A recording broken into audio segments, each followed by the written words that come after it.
말씀 마태복음 4장 18절에서 22절 보도록 하겠습니다. 예수께서 갈릴리 해변에 다니시다가 두 형제 곧 베드로라 하는 시몬과 그의 형제 안드레가 바다에 그물을 던지는 것을 보시니 저희는 어부라. 저희에게 이르시되 나를 따르라. 내가 너희로 사람을 낚는 어부가 되게 하리라 하시니 저희가 곧 그물을 버려두고 예수를 쫓으니라. 거기서 더 가시다가 다른 두 형제 곧 세베대의 아들 야고보와 그의 형제 요한이 그 부친 세베대와 함께 배에 그물 깁는 것을 보시고 그들을 부르니 저희도 그 즉시 배와 부친을 버려두고 예수를 쫓으니라. 이렇게 되어 있거든요. 여기서 보게 되면은 한 줄 한 줄씩 자세히 보도록 하겠습니다. 예수께서 갈릴리 해변에 다니다가 두 형제 곧 베드로라 하는 시몬과 그 형제 안드레가 바다에 그물 던지는 것을 보시니 저희는 어부라라고 되어 있거든요. 여러분, 놀라운 사실이 무엇인지 아십니까? 이사야 53장에 그 예수님의 제자에 대한 11제자에 대한 기록이 담겨져 있다는 것입니다. 근데 그러한 분을 쓰신 분이 누구냐면은요. 이 야곱 람무셀이라는 분이신데 이분이 이제 이스라엘 랍비셔요. 근데 이제 보게 되면은요. 성경에서는 수비하게 신비가 담겨져 있습니다. 이 창출 레민신이 이제 토라라고 하거든요. 토라라는 것은 이렇게 써요. 토라라고 해가지고 이 히브리 글자가 이렇게 되어 있는데 이 창출 레민신에서 있어서 이 레위기를 빼고 창세기에서 탑으로 시작하는 거부터 50번째 글자를 계속 세게 되면은요. 그러면 계속 토라라는 것이 반복이 돼요. 창세기 1장부터 50장 창세기부터 출애굽기 그렇게 똑같이 반복이 되고요. 레위기를 빼고 민수기하고 신민기에서도 그렇게 50글자가 탑으로부터 시작해서 50글자를 계속 하게 되면은 타브 다음에 50글자에 바브가 있고 바브 다음에 50글자에 그 레시가 있고 레시 다음에 50글자에 헤이가 있습니다. 그래서 토라 이것이 이제 창출 레민신을 가리키고 율법이라고도 번역이 되어 있고 사실은 이제 그냥 가르침이라는 뜻이거든요. 이 가르침이라는 뜻이 이렇게 50번 나오게 되어 있어요. 근데 이런 거랑 똑같이 통해 가지고 이사야 53장을 통해서 예수님의 제자의 이름이 나온다는 것이 여기 예슈아 이 책에 이 책이 아닌데 His name is Jesus 여기에 담겨져 있습니다. 한번 볼까요? 보게 되면은요. 이 다 영어로 돼 있는데 한번 여러분들이 읽어볼 만해요. 보게 되면은 여기서 보게 되면 The name of the disciple 해가지고 The disciple names and their meaning are encoded as follow라고 되어 있거든요. 이게 무슨 뜻이냐면은요. 그 제자들의 이름이 여기에 이제 담겨져 있다고 그렇게 되어 있는 건데요.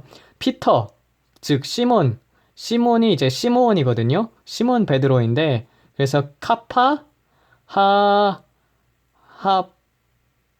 파스 시메온 그렇게 되어 있어요. 그걸 보게 되면은 피터 페트로스라는 게 이제 그 베드로라는 이름이 여기 또 담겨져 있고 그리고 여기서 보게 되면은 starting with the 55th letter이라고 되어 있거든요. And the 11th word and counting every 14 letters from left to right spells Peter. 그러니까 왼쪽에서부터 오른쪽으로 처음에서 이제 fifth 다섯 번째 글자에서요. 그 이사야 53장 10절에서 다섯 번째 글자로부터 11번째 글자까지 11번째 그 글자까지 14번씩을 계속 이렇게 세게 되면은요. 이제 게바 즉 반석이라는 뜻이 나온다는 거고 그다음에 이제 제임스 그런 것들도 이렇게 해 가지고 그 제베디 야곱이라고 해가지고 벤 제베디 야곱 해가지고 제임스의 이름이 나와 있고 이게 야고보의 이름 그리고 요한의 이름 그리고 안드레의 이름 빌립의 이름 토마스의 이름 매튜의 이름 제임스 선 오브 알페오 야고보 알페오의 아들 야고보의 이름 그리고 시몬 시몬 중 그냥 시몬 베드로가 있고 그냥 시몬이 있어요. 제자들 중에서 다데오 그래서 마띠아까지 이렇게 나와 있거든요. 그래서 주다의 이름하고 유다의 이름하고 나다넬의 이름 바둘레오의 이름이 빠졌는데요. 바둘레모 이분 같은 경우는 제가 봤을 땐 이분이 나다넬이라고 보거든요. 나다니엘이 이분일 가능성이 높다. 왜냐면은 요한복음에서 이 나다니엘이 예수님의 제자인 게 나오거든요. 이 사람의 바들레모가 아닐까. 그렇게 생각을 하고 있어요, 저는요. 그래서 이런 것들을 보게 되면은요, 이사야 53장에 이미 제자들의 이름이 기록되어 있다는 거, 그것들을 이제 바이블 코드로 이렇게 무슨 글자, 몇 번째 글자 이렇게 해가지고 담겨져 있다는 거. 그래서 이런 것들을 이제 이사야 53장에 자세히 담겨져 있다는 거. 제가 이사야 53장을 나중에 이제 강의를 하게 되면은 거기에 대해서 이제 좀 집중적으로 자세하게 다뤄보도록 하겠습니다. 그러면은 이제 다시 성경으로 돌아와가지고 마태복음 4장입니다. 마태복음 4장에서 보게 되면은요. 그러면은 그게 이제 보게 되면은요. 이런 것들을 보게 됨으로써 알 수 있는 것이 무엇이냐면은요. 사도들은 예정이 되어 있었다. 여러분들, 사도가 마음대로 되는 게 아니라 예정이 되어 있는 것입니다. 특히 저는 예정론하고 자유의지를 한다면은요. 두 개 다 맞다고 생각을 해요. 하나님께서 택하신 사람들도 있고요. 그리고 정말 그렇게 청함을 받아가지고 믿게 되는 분들도 있어요. 그러나 그 중에 있어서 중요한 것은 자유의지라고 생각을 합니다. 하나님은 전지전능하시기에 우리의 마음을 알기 때문에 그래서 누구와 누구를 따를 것인지도 알고 있었고 또한 특별히 하나님께서 그렇게 선택해서 부르신 사람들이 있다고 생각을 해요. 그 중에서 이제 특별히 택함받은 분들이 이제 여기 12사도들 중에서 두 형제 곧 베드로라 하는 시몬과 그의 형제 안드레가 바다에 금을 던지는 것이 보시니 저희는 어부라라고 되어 있거든요. 베드로는 이제 그 반석이라는 뜻의 이름이고 시몬은 이제 시몬으로부터 나와 있거든요. 그래서 베드로는 반석이라는 그리스어, 시몬이라는 것은 이제 옛 이름인데 하나님께서 들으심이라는 뜻입니다. 시몬, 똑같은 시몬이에요. 그리고 그의 형제 안드레, 이 안드레 같은 경우는 그리스어로 안드로스가 있어요. 안드로스는 사람이라는 뜻이에요. 남자라는 뜻이죠. 바다에 그물을 던지는 것을 보시니 저희는 어부라라고 되어 있거든요. 이 어부에 대한 계시가 어디에 담겨져 있냐면요. 에스겔 47장에 대해 담겨져 있어요. 에스겔 47장에서 보게 되면요. 하나님의 성전에 대한 계시가 나오거든요. 그래서 보게 되면요. 에스겔 47장 보게 되면은 그 에스겔이 하나님에 대한 환상을 보기 시작을 하는데 여기서부터 보게 되면은 그 강이 계속 이제 물이 차기를 시작을 하는 거예요. 그래서 그 일천 암마를 재고 나와 물을 건너게 하시니 물이 무릎에 차고 그 다음에 물이 허리에 차고 그래서 그게 넘쳐서 내가 건너지 못할 강이 된지라라고 되어 있거든요. 그래서 그 물이 넘쳐서 헤엄칠 물이요 사람이 능히 건너지 못할 강이더라 그렇게 되어 있거든요. 그가 나에게 이르되 인자야 내가 이것을 보았느냐 하시고 나를 인도하여 강가로 돌아가게 하시기로 내가 돌아간즉 강 뚝 좌우편에 나무가 심이 많더라. 그가 내게 일러 이 물이 동쪽으로 흘러 광야로 내려가서 바다에 이르리니 이 흘러내리는 물로 그 바다의 물이 소성함을 받으리라. 이 강물이 흐르는 곳마다 움직이는 모든 생물이 살고 또 고기가 심이 많으리니 이 물이 흘러가므로 바닷물이 치유를 받겠고 이 강이 이르는 곳마다 모든 것이 살 것이며 이게 생명수 대신 예수 그리스도께서 들어가게 되면은 그 곳곳마다 살게 되고 생기가 생기게 되죠. 그 곡이라는 것은 이제 그리스도인들을 뜻하게 되는 게 익투스라고 해요. 그러니까 익투스를 보게 되면은 예수스 크리스토스 그 다음에 이제 그러니까 예수 그리스도가 하나님의 아들 세이비어라는 뜻이거든요. 그것을 이제 그리스어의 앞 글자만 따게 되면은요 익투스가 되게 돼요. 그래서 이렇게 물고기 모양이 그리스도인들이 되게 되는 것이에요. 그래서 물고기는 이제 예수 그리스도인을 뜻하게 되는데요. 그래서 보게 되면은요 여기서 분명히 그렇게 돼 있죠. 모든 것이 살겠으며 또 이 강가에 어부들이 서리니 엔 게디에서부터 에글라임까지 그물 치는 곳이 될 것이라. 그 고기가 종류를 따라 큰 바다의 고기같이 심이 많으려니와 그곳에 진흙 구덩이와 늪은 치유되지 못하고 소금 땅이 될 것이며 라고 되어 있어요. 그래서 그 어부들로 말미암아서 고기가 종류를 따라 큰 바다의 고기같이 심을 많으려니와 라고 되어 있거든요. 그물을 쳐가지고 이 어부들이 쓴다고 되어 있죠. 그물 치는 곳이 돼가지고 고기가 심이 많이 거니와 그곳에 진흙구덩이와 늪은 치유되지 못하고 소금 땅이 될 것이며 이렇게 되어 있어요. 이런 거를 보게 되면은요, 소금 땅하고 그 진흙구덩이와 늪은 치유되지 못한다. 그거 같은 경우는 이제 구덩이 같은 경우는 영적인 소경들이 구덩이에 빠져가지고 그래서 그냥 냅두라고 하잖아요. 예수님께서 구덩이에 빠지는 자는. 그래서 넘어지게, 그러니까 이분들 같은 경우는 율법을 안다 하지만 소경이 된 자들이고, 늪 같은 경우는요, 한번 빠지게 되면은 빠져나오기가 힘들잖아요. 이런 사람들은 이제 중독된 자들, 특히 하나님보다 세상 것들을 더 사랑하여서 그 우상이 된 자들은 그 마음이 늪과도 같아가지고 계속 하나님의 말씀을 들어봤자 그게 이제 들어가지가 않아요. 어느 것을 하나님보다 무엇을 더 사랑하게 된다면은 그거 같은 경우는 치유가 그만큼 어렵습니다. 그래서 저희는 어부라.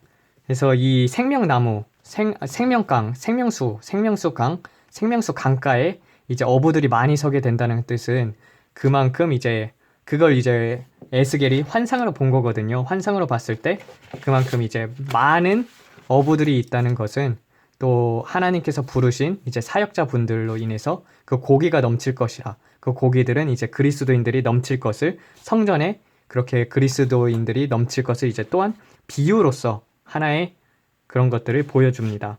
저희에게 이르되 나를 따르라, 내가 너희로 사람을 낚는 어부가 되게 하리라 하시니, 이 부분이 아까 그 에스겔 47장에 대해서 말하는 부분입니다.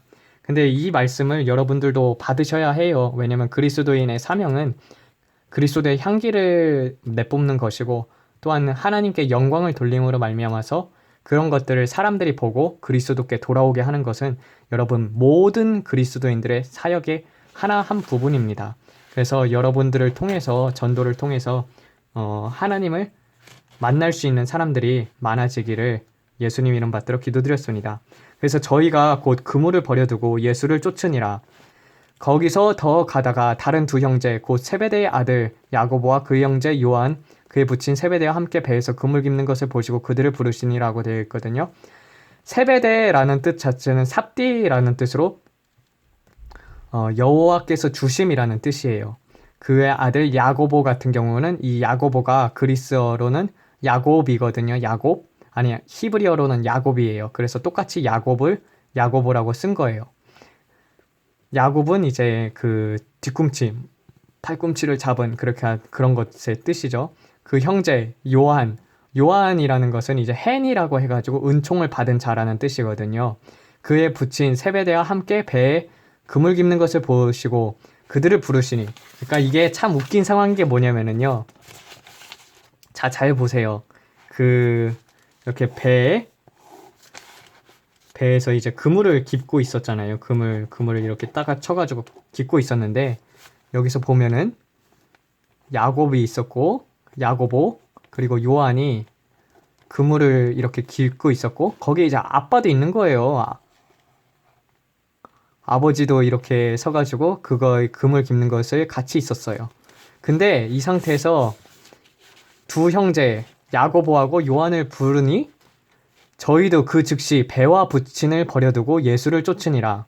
즉 배와 부친을 버려뒀어요. 그러니까 아버지도 여기 있었는데 아버지를 버리고 이 야고보하고 요한은 예수님을 따른 것이죠.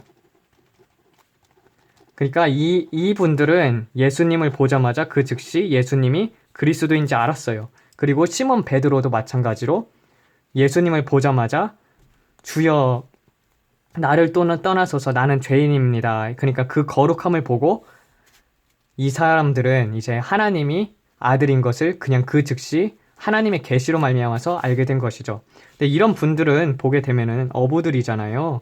그러니까 학식이 없었어요. 학식이 그렇게 크진 않았었어요. 근데 이건 사실이거든요. 어떤 랍비들은 이분들이 되게 그래도 어느 정도 지식은 갖고 있었다고 얘기를 하는데, 어느 정도 지식이 있었던 건 사실이죠. 왜냐면은 유대인 회당에는 참여했던 분들이니까. 그래서 회당에 가가지고 어느 정도 그 말씀의 지식은 있었지만 그렇게 체계적으로 배웠던 분들은 아니었어요. 그러니까 예를 들자면은요, 우리나라에서 이제 가방끈 긴 사람들이 이제 대형 목회를 하거나 그런 분들이 많은데 실제로 하나님께서 역사하시는 분들을 보게 되면은요, 가방끈이 짧은 경우가 굉장히 많습니다. 최건능 목사님 같은 경우도요, 신학교에서 한 5번인가 이제 그렇게 유급을 당했었죠. 그래서 최건능 목사님에 대해서 보게 되면은요, 1913년 최봉석은 평북 노회에서 목사 안수를 받았다. 그래서 이제 1914년 남만주 지방 전도로 파송되었다 이렇게 되어 있는데 그 3년 신학 과정을 2번이나 유급을 당했어요. 시험을 때 밤새워 기도하고 시험을 봤는데 낙제하자 유명한 말을 남겼습니다. 시험에는 성신도 떤다. 그러니까 시험에서는 성령도 떤다라는 것이죠. 그래서 졸업 때 유급이 되자 교장실을 찾아갔다. 졸업을 달라고 간청했으나 허락을 안 해 답답하여 교장에게 기도하자고 하여 자신이 큰 소리로 기도를 시작했다. 학생이지만 기도하자는데 교장인들 안 할 수가 없겠는가. 하나님, 교장 선생님 마음을 감동시켜 제 졸업을 허락하게 하옵소서. 예수님의 이름으로 기도드렸습니다. 기도 마치고 최봉석은 교장 선생님께 물었다. 목사님, 금방 기도에 아멘 하셨지요? 기도에 아멘 안 했다고 말 못하고 했지요. 그렇다면 제 졸업을 주십시오. 교장도 보통이 아니었다. 최조사 아멘은 했지만 졸업은 언제 준다 안 했소. 그래서 결국 2년 유급을 다 채워 5년을 마치고 졸업을 했다. 이렇게 돼 있거든요. 최건능 목사님도 마찬가지고, 이제 손양원 목사님, 주기철 목사님 같은 경우, 손양원 목사님, 그리고 주기철 목사님 같은 경우도 그분들은 이제 다 순교를 하셨었죠. 이분들은 신학교를 졸업을 했었지만 신사참배에 반대해가지고 교파에서 이제 목사직을 강탈 당했었어요. 송량원 목사님 같은 경우도 안수를 그냥 우리나라 교단에서 안 해줘가지고 선교사에게 안수를 받고 목회를 시작을 하셨었거든요. 신사참배에 반대한다고 목사 안수를 안 해준 거예요. 이런 것들을 보게 되면은요, 그 학력이 그렇게 크게 상관이 없다. 오히려 이런 학력에 따지지 않은 분들이 정말 기도에 큰 능력을 받아가지고 그렇게 사역하는 분들을 많이 봤어요. 오히려 학력 같은 걸 배우면 배울수록 세상 지식을 늘어나기 때문에 그런 것들로 인해서 오히려 성령의 사역을 막는 경우가 상당히 많습니다. 그리고 또 잘못된 교리나 그 전통들을 배우기 때문에 이런 것들로 인해서 성경을 소경처럼 읽게 만드는 그런 영들이 또 작용을 하는 경우도 있고요. 그래서 저도 보게 되면은요, 제 신학교가 웨슬리 신학교인데 참 좋은 학교예요. 왜냐면은 성경과 반대되는 것이 하나도 없고 성경과 반대되는 것을 말하게 되면은 근데 그런 사람들은 이제 퇴출을 당하게 되는 것이죠. 그러니까 정말 이제 보수 중에 정말 보수고 그리고 성령의 은사도 인정하는 곳이 이제 웨슬리 신학교인데 그래도 정말 내가 배우는 것은 기도하고 말씀을 통해서 배우는 것이지 그리고 뭐 역사 같은 거 이런 것들은 신학교에서 도움이 됩니다.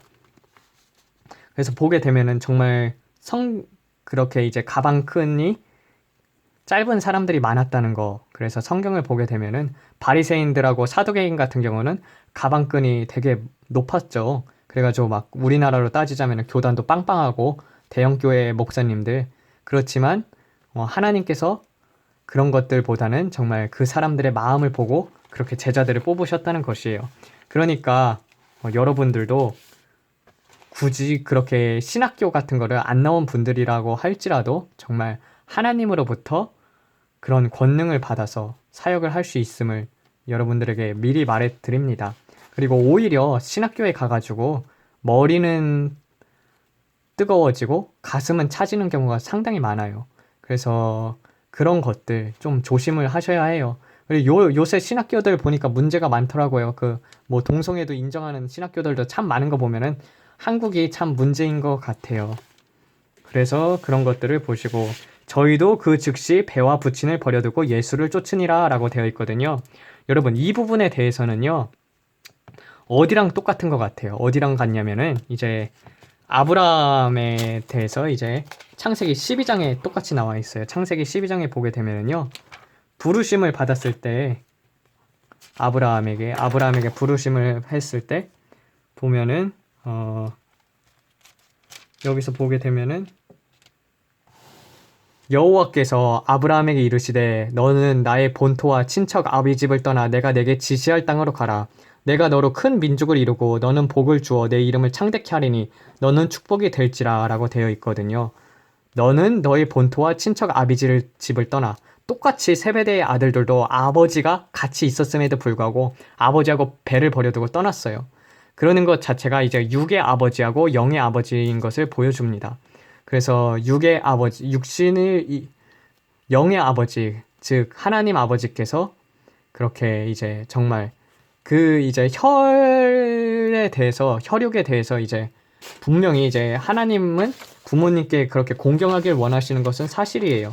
그래서 성경에서도 부모를 공경하라고 돼 있어요.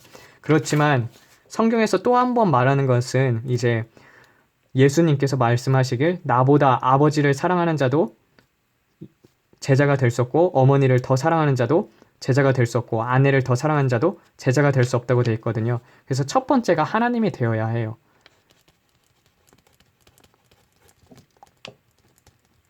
그리고 또 가족으로 말미암아서 그 잘못 배워진 것들이 있거든요. 왜냐면은 아들은 아버지를 닮게 되어 있어요. 그러면은 아버지의 그런 성향들을 우리가 피가 담이라는 뜻이기 때문에 담거든요. 그래서 그런 것들 하나님께서는 분리시켜서 그로부터 이제 따로 하나님으로부터 배우게 하십니다.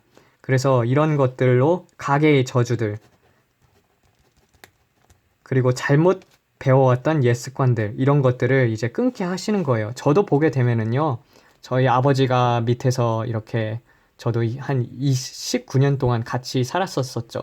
그리고 나서는 하나님께서는 저를 또 유학을 보내가지고 예수님을 믿게 하셨습니다. 어떻게 보면은요, 가족으로 인해서 더, 예수님을 못 만났던 게 이제 아버지께서는 이제 막았었거든요. 제가 교회를 예전에 한번 나갔던 적이 있었는데, 초등학교 4학년 때였어요. 근데 그때 이제 교회 가는 거를 보고 아버지께서 뭐라고 하셨었고, 그때는 이제 저는 예수님에 대해서도 잘 몰랐었고, 근데 아빠 말을 들어보니까 이제 뭐 뱀이 흙을 먹는다는 것 자체가 말이 안 된다. 아빠가 그렇게 얘기를 하면서 그런 것들이 이제 쭉 이야기를 했었거든요. 그때는 눈에 보이는 것들을 쫓았었으니까, 그리고 뭐 알지 못했었으니까 아빠가 옳은 줄 알았었죠. 근데 그런 것들로 말미암아서 가족이 오히려 그런 것들이 방해가 되게 될 수도 있어요. 그렇지만 나중에는 저희 이제 가족을 하나님께서 다 복음화 시킬 것을 저는 믿습니다. 오늘은 이렇게 해가지고 마태복음 4장의 18절부터 22절까지 배운 것 같은데, 네, 마태복음 4장